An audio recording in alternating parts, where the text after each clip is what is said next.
नमस्कार दोस्तों, मेरा नाम भव्य मंगला है। मैं IATF क्वालिफाइड ऑडिटर हूँ। पिछले 18 सालों से ऑटोमोटिव सेक्टर में ऑडिट कर रहा हूँ।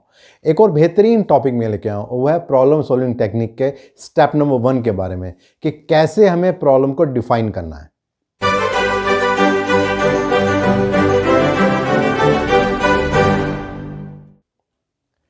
इन जनरल अगर हम देखते हैं, जो सबसे इम्पॉर्टेंट काम जो प्रॉब्लम सॉल्विंग टेक्निक में, जो मैंने बताया था आपको 7 स्टेप्स होते हैं, उसका जो पहला स्टेप है कि प्रॉब्लम को डिफाइन किस तरह से करना है। क्योंकि अनलेस एंड अनटिल अगर हमने प्रॉब्लम को ठीक से डिफाइन नहीं किया, तो जो उसके बाकी 6 स्टेप हैं जहाँ पे हम बात करते हैं करेक्शन, रूट कॉज एनालिसिस और आगे बाकी बातों के बारे में, वो सब कभी भी ठीक से हो नहीं पाएंगे अगर स्टेप नंबर 1 ठीक से नहीं हो रहा।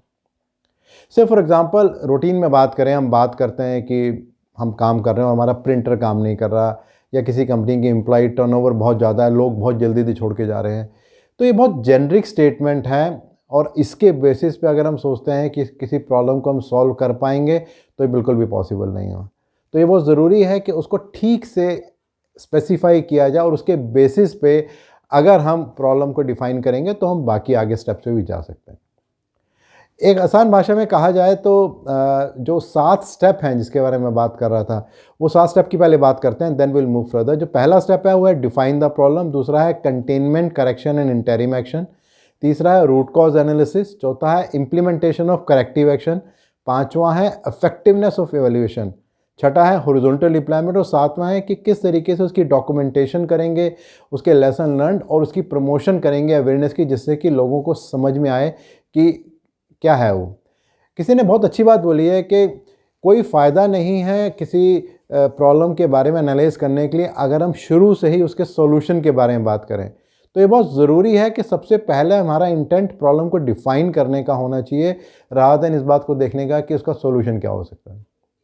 और इन जनरल अगर आप देखेंगे, प्रॉब्ली 3 तरीके होते हैं जहाँ से प्रॉब्लम आती है। या तो वो कस्टमर एंड से प्रॉब्लम आती है, सप्लायर एंड से प्रॉब्लम आती है, या ऑर्गेनाइजेशन के इंटरनली कोई प्रॉब्लम आ सकती है। कोई व्हीकल रिकॉल हो गया, वारंटी हो गया, सप्लायर एंड पे कोई क्वालिटी या डिलीवरी इशू हो गया, या ऑर्गेनाइजेशन के एंड पे मे बी कोई इंटरनल ऑडिट की फाइंडिंग है, कोई रिजेक्शन है, या प्रोडक्शन प्लान की अचीवमेंट। इस तरह के और बहुत सारे कारण हो सकते हैं जिस कारण से कोई प्रॉब्लम आ सकती है। तो प्रॉब्लम डिफाइन करने से पहले ये बहुत ज़रूरी है कि कुछ बातों का ध्यान रखना बहुत ज़रूरी है। उसमें जो सबसे इम्पॉर्टेंट बात है वो है कि सबसे पहले हमें इस बात का ध्यान रखना है कि हमें फैक्ट को और ओपिनियन को दोनों को अलग रखना है। दूसरी बात यह है कि जो भी रेलेवेंट प्रोसेस ओनर है उन सबको हमें इन्वॉल्व करना है इस सारे प्रोसेस में, और हमें कभी भी कोशिश नहीं करनी है प्रॉब्लम को रिजॉल्व करने की इससे पहले कि हमारे पास पूरा डाटा हो, और जो भी हमारे पास इन्फॉर्मेशन हो उसको हमें क्वांटिफाइबल यानी कि जिसको हम नाप सकें, मेज़र कर सकें, उस फॉर्म में वो वैल्यू होनी चाहिए, तभी उसका तरीका हो सकता है। रॉबर्ट हम्फ्री ने एक बहुत अच्छी बात बोली है कि कोई भी प्रॉब्लम जो उसको हमने आइडेंटिफाई नहीं किया है ठीक से, उसके बहुत सारे सॉल्यूशन हो सकते हैं। तो ये बहुत ज़रूरी है कि हमारे पास क्लैरिटी हो, हमें पता हो कि क्या प्रॉब्लम की डेफिनेशन है जिससे उसे हम ठीक कर सकें। तो मैं आपसे बात करने वाला हूँ किपलिंग मेथड के बारे में, जहाँ पर अलग अलग तरीके से हम क्वेश्चन पूछते हैं और उससे आंसर निकालते हैं कि क्या है। और वो क्वेश्चन जो है वो है कि क्या प्रॉब्लम है, क्यों वो प्रॉब्लम हमारे लिए इम्पॉर्टेंट है, कहाँ ये प्रॉब्लम आई है और कब तक इसे हमें सॉल्व करना है। उससे अगला सवाल है कि ये प्रॉब्लम आई कैसे थी और ये कब से प्रॉब्लम हो रही है और किस किस को इम्पैक्ट कर रही है जिस कारण से प्रॉब्लम आ रही है। और अगर एक बार अगर हम ठीक से इन सब क्वेश्चंस के आंसर दे देते हैं तो हमारा जो आंसर आता है वो ठीक आता है और प्रॉब्लम को हम ठीक से डिफाइन कर सकते हैं। अगर बात करें कुछ बैड सैंपल्स की कि किस तरीके से इन जनरल इंडस्ट्री में किसी भी प्रॉब्लम को डिफाइन किया जाता है, तो कई बार आपने देखा होगा लिखा होता है कि नॉइजी पंप या REPS, एक मान लीजिए कुछ एक जार्गन नेम है, गियर का कास्टिंग ब्रोक हो गई है, या हम बात करते हैं कि ड्राइंग आउट ऑफ स्पेसिफिकेशन है। नो, अगर आप देखेंगे इन सारी प्रॉब्लम्स को इससे कुछ भी जानकारी नहीं मिल रही है, बट अगर हम प्रॉब्लम को ठीक से डिफाइन करें तो उसकी पॉसिबिलिटी है कि हमें आंसर ठीक से मिल सके। तो एक एग्जाम्पल लेते हैं, अच्छा एग्जाम्पल कि किस तरीके से प्रॉब्लम को हम डिफाइन कर सकते हैं। सो एज्यूम करते हैं कि आपका एक कस्टमर है, से मारुति सुजुकी, और वहाँ से एक कंप्लेंट आई है। तो अगर उस कंप्लेंट को हमें ठीक से डिफाइन करना है तो हमें किस तरीके से कर सकते हैं। तो उसका जो सबसे पहला क्वेश्चन है वो होगा कि क्या प्रॉब्लम है, व्हाट इज़ द प्रॉब्लम। तो उसमें जो कई सारी बातें हमें पूछनी है कि वो किस तरह का डिफेक्ट है, किस पार्ट नंबर में है, कौन सी ड्राइंग है, कौन सा मॉडल है और कितनी क्वांटिटी है जिसमें ये प्रॉब्लम आई है। जो दूसरा क्वेश्चन हमें पूछना है कि ये प्रॉब्लम इंपॉर्टेंट क्यों है, तो उसके लिए जो कुछ क्वेश्चन हम पूछ सकते हैं, उसमें पहला क्वेश्चन तो होगा क्या ये प्रॉब्लम रिपीटेड है या ये पहली बार आई है, और ये जो प्रॉब्लम आई है क्या ये किसी सेफ्टी रिलेटेड कोई लीगल रिक्वायरमेंट को इम्पैक्ट करती है या वो क्रिटिकल कैरेक्टरिस्टिक को इम्पैक्ट करती है या एक रूटीन की प्रॉब्लम है। जो तीसरा क्वेश्चन है वो होगा कि ये प्रॉब्लम कब आई और कब तक इसको हमें रिजॉल्व करना है। तो इसके अंदर हम बात कर सकते हैं कि इस तारीख को ये प्रॉब्लम आई थी, इस पर्टिकुलर शिफ्ट में आई थी, A, B या C शिफ्ट में आई थी, और ये हमारी टेंटेटिवली टारगेट डेट है जब तक हमें इस प्रॉब्लम को रिजॉल्व कर लेना चाहिए। उससे जो अगला सवाल है, चौथा सवाल है, वो आता है कि ये प्रॉब्लम आई कैसे। तो यहाँ पर समझना बहुत ज़रूरी है कि क्या ये विजुअल था, हमने देखा था कोई प्रॉब्लम थी, कोई फिटमेंट रिलेटेड प्रॉब्लम थी, कोई फंक्शन था जो काम नहीं कर रहा था उसकी प्रॉब्लम थी, कौन सा ऑपरेटर था या कौन सा इंस्पेक्टर था जिसने उस प्रॉब्लम को ऑब्जर्व किया। देन उससे जो अगला पांचवा सवाल है वो आता है कि कहाँ पर ये प्रॉब्लम हो रही है। तो यहाँ पर हम कस्टमर का नाम डिफाइन कर सकते हैं, वो लोकेशन डिफाइन कर सकते हैं, क्योंकि हो सकता है कि अगर कस्टमर के एंड पे 4 अलग अलग असेंबली लाइन है तो किस पर्टिकुलर असेंबली लाइन में और कौन से प्लांट में ये प्रॉब्लम आई थी।